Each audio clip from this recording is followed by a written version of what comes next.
Looking for a quick and tasty snack that's perfect for sharing? Let's make some delicious pesto turkey pinwheel wraps. Start by warming up a large flour tortilla in the microwave, just enough to make it nice and flexible. Spread a generous layer of pesto over the tortilla.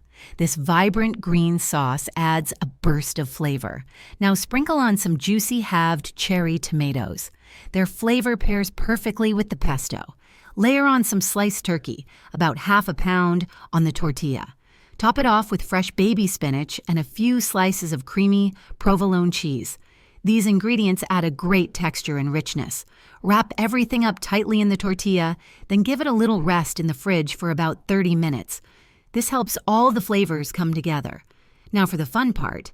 Stick in a few toothpicks along the seam, about an inch apart, then slice between them to create bite-sized wraps.